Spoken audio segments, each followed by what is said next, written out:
City News Break. Bumaba sa 5% o 592 na bata ang naitalang bansot sa higit 11,809 na batang nasukat ang taas sa lungsod ngayong taon. Ito ay katumbas ng 5.01% na higit na pagbaba kumpara sa 11.4% na naitala sa taong 2021 ayon sa datos ng City Health Services Office o CHSO.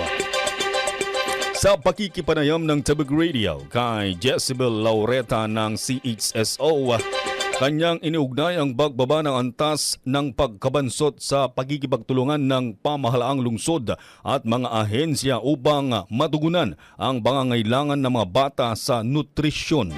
Intersectoral kasi yung sa DSWD may role din sila ensuring na nabibigyan ng mga appropriate na mga food packs, mga nutritious foods yung mga at-risk na mga children at saka identified na mga pregnants. Pag sa Department of Agriculture, ginagawa din natin sino yung mga identified na at-risk na mga families. Nabibigyan sila ng mga seeds, agricultural input na prioritize na din dito sa atin. Pag may emergency, syempre si Dream dapat na mapaprioritize na makikiran mo lang dagito.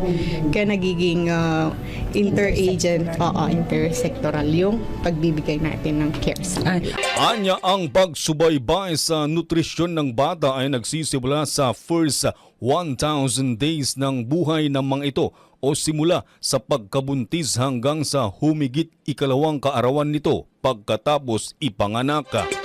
Ayon kay Laureta, dahil sa maigting na pagpapatupad ng Expanded Breastfeeding Act sa pamamagitan ng pagtalaga ng mga breastfeeding corner sa mga pribado at pampublikong institusyon na isisiguro ng mga ina ang mabuting kalusugan ng kanilang anak. Idinagdag naman ni Stephanie Gupaal ng CHSO na malaking bagay din ang pagtugon sa balanced diet ng mga bata.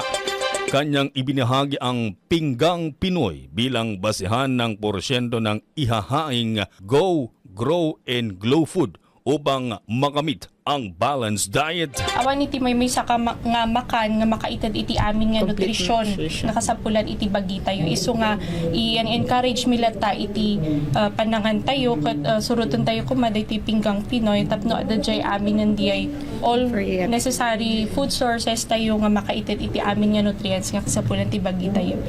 Sinabi ni Gupaal na mahalaga ang papel na ginagampanan ng pamilya upang maiwasan ang malnutrisyon ng kanilang anak. Anya, ang pagkabansot ay resulta ng malnutrisyon ng bata kung saan madaling kapitan ang mga ito sa infeksyon. Gaminuhan nga ma-address tayo iti stunting, sir, kat magbalin nga dagiti nga ubi nga stunted kat susceptible dawin na at risk da iti infections anya nga mabalin nga makapekto iti nutritional status damat lang kan overall health and well-being da.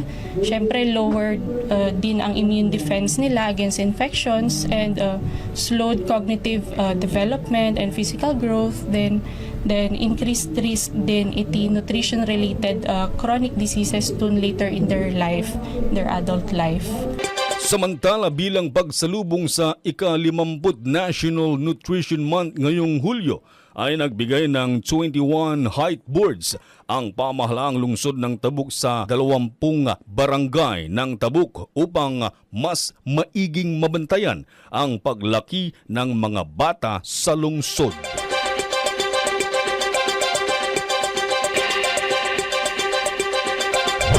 At yan ang balita para sa oras na ito. Hatid sa inyo ng City Public Information Office. Ako po, si Reddy Retotal. Tabuk City News Break.